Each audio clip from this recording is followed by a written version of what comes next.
Jeff here, and so I'm looking at my phone because I'm taking the notes are on my phone here because I can't do the same thing on my computer at the same time. So I'm looking at the phone with the notes. Um, what I want to do is talk about the working with the French, and I want to deal with Hofstede's, Geert Hofstede's, and it was actually it has Hofstede and all because there are two Hofstedes and another person, researchers on basically cross cultural, intercultural topics. They've got a website that talks about the cultural compass and their work on the six dimensions of national culture.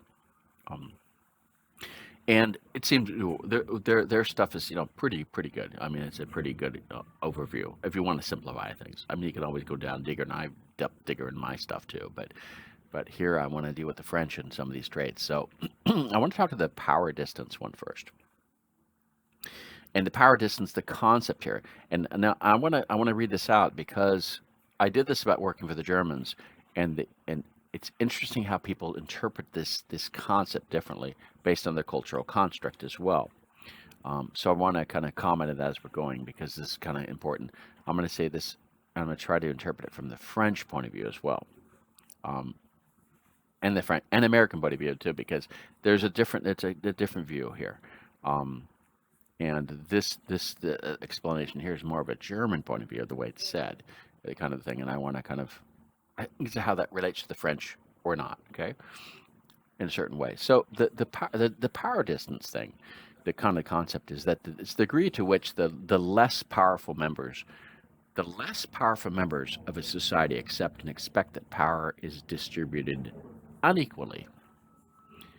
So that it's that degree to which the less powerful members of the society accept and expect that power is distributed unequally. And so the fundamental issue here is how does a society, handle inequalities among people? Um, now, and then I'm going to talk about the high and the low, and we're gonna get this here. So the high aspect of this is that people accept a hierarchical order in which everybody has a place, in which needs no further justification. And then the low end of the spectrum, but it's not high and low. It's just a spectrum, right? Then people strive to equalize the distribution of power and demand justification for inequalities of power. And I'd say the French are, follow that. I and it, and from the Germans too. I mean, you can see this. Because equality and egalitarianism is one of the three principal values of the French Republic, of the Fifth French Republic. It's just one of the three principal values, key values. So equality is that, okay, and even equality in the sense of to the point where you're going to describe it anything, even religion stuff, and no one should be favored. So it should be so equal that everybody has no, there's no favorism. Though there is, they do pull strings behind the scenes, so there's stuff happening anyways. It's not so idealistic as we're saying. The ideology isn't quite there, but it's there. But it's a main principle, and people do say this all the time to be able to have the equality. So the whole concept of culture, this power distance, is the French are socialist, and they do believe in spreading the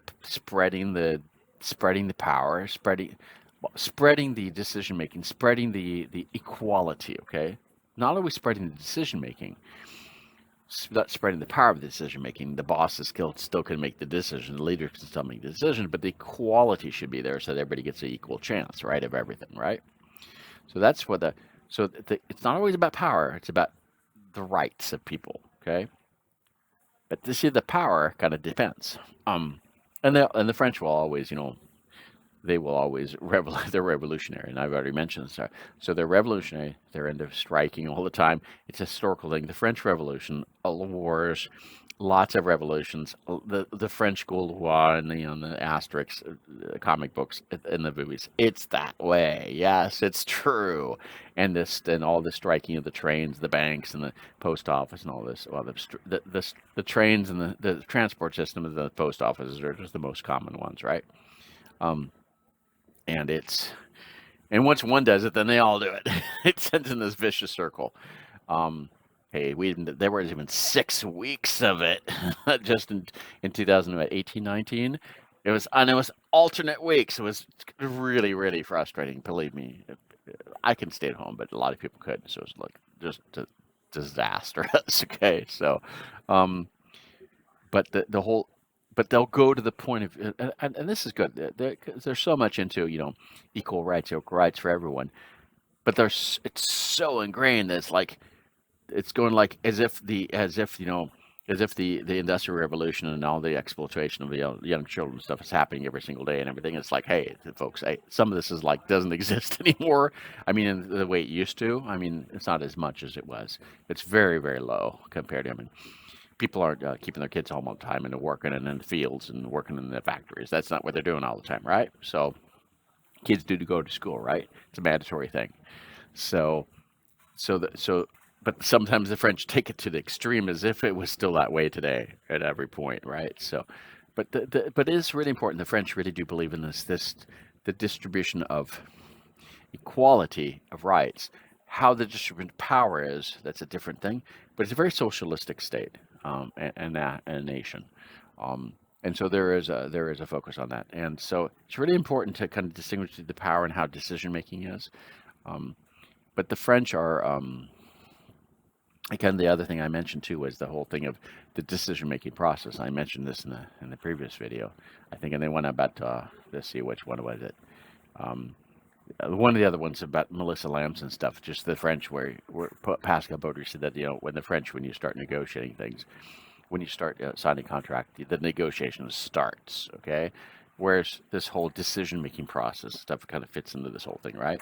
So, um, and there are there is a hierarchy and the power distance is there, but it's really focused on the rights for all the people. So that kind of really plays a heavy role. It's not, and we're getting into this other thing, individualism versus collectivism a bit too. We're going to kind of deal with here in the next chapter here. But I do want you to kind of keep this power distances. But there is a whole thing of the actually it's really fun the whole the thing between the boss and the boss, the employee and the customer. And I did mention the other thing in the other chapter about Pascal Baudry, who said that the levels of the God, then the boss, and then the dog of the boss, and then the employee, and then the customers are the lowest end, right? Actually, the the boss, the manager, will prefer to side on this to be on the side of the employee during a conflict between an employee and the customer, because the customer is not always king. Why? Because the boss is going to have to live with that employee for the rest of their career. They have to deal with this employee until the employee they can't get fired. You can't fire an employee, right? And when you do, you can take them to the prud'homme and all this stuff, and and it's really hard to get rid of French employees. So they're going to side on the side of the employee and not of the customer, because the customer, you're just another one of the many. So there'll be another one tomorrow to replace you, right?